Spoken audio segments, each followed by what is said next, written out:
I picked up these 3 little wooden crates. So I've mixed up some brown milk paint that you just want to water down. And I want to make sure that I paint all sides and the inside. While my little crates are drying, the paint are these little gourds and pumpkins that I picked up at the dollar store. So I'm just going to take some of this pearl metallic paint and I just want to kind of brush it all over these just to tone this down a little bit. To hold these crates together, I'm just going to put some hot glue on the ends. And I'm just going to slide them together and hold them while they dry. I want to add some of this beautiful ribbon that I found. So I've gone ahead and made a little cut in the end just to make this a little nicer. So I'm just going to start by attaching the straight end to the one side. I'm going to put a little bit of glue, attach this down and around the end. And then we're going to go to the other side. I want to go ahead and put a little bit of floral foam in each one. I'm just going to take my knife, mark off where this would hit the top, and I'm just going to trim it a little bit shorter than where that is. And I'm just going to use a serrated knife and cut right down. I'm going to put a little bit of the hot glue, just a couple dabs down at the bottom, and that will hold my piece of foam right down there in place. So now we've got our Florifoam inside the crates, and it's time to start filling those crates with some fall flowers. And don't forget we have those little gourds and pumpkins that we added the white pearl to, and we can add those in as well. And once you have this with a nice amount of things in here, you want to grab some moss to finish this off. These little crates were perfect to turn into a fall centerpiece. It was quick and easy, and I absolutely love how it turned out. To start this project, we're going to need 3 of these cute little craft storage bins that you'll find in the craft department of Dollar Tree. And then I picked up these 2 12-inch wood slats. They were also at my local Dollar Tree. We are going to take one of these bins and we are going to be making sure it stands. I'm going to use a pencil. And we're going to line it up, let that bond for a second. So we're going to secure the other side with the glue, and then we're going to go back in with our staple gun to make sure it's reinforced. So now that that's been reinforced, we're essentially going to do the same thing with another one.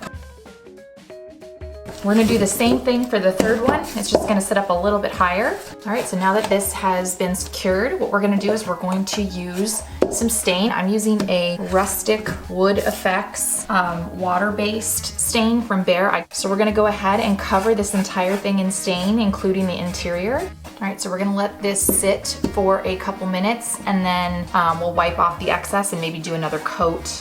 And here's the finished product. I'm so happy with how it turned out. It works as perfect additional counter space, and it definitely gives off that farmhouse vibe that I'm going for.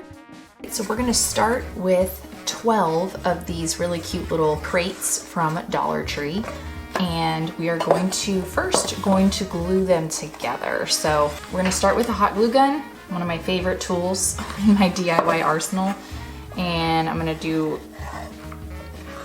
a significant amount. But make sure you're not doing too much to the point where it's gonna like spill over.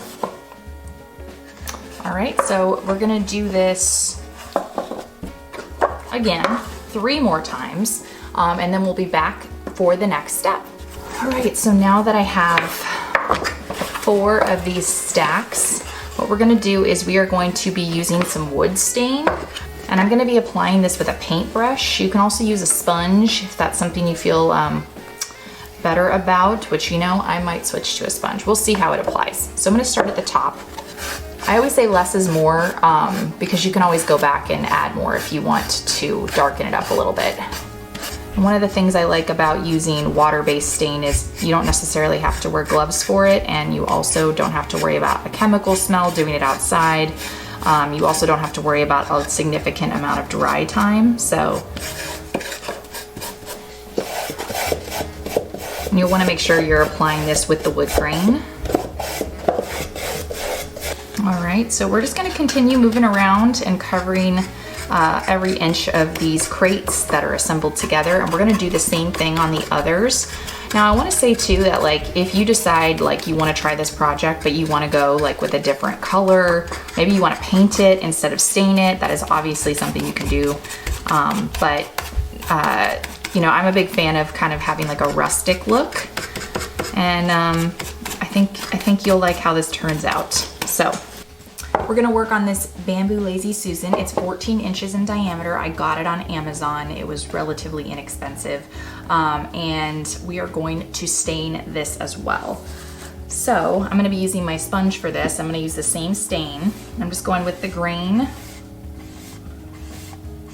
And I'm gonna give it a chance to sink in. I may do a couple coats on this, we'll see.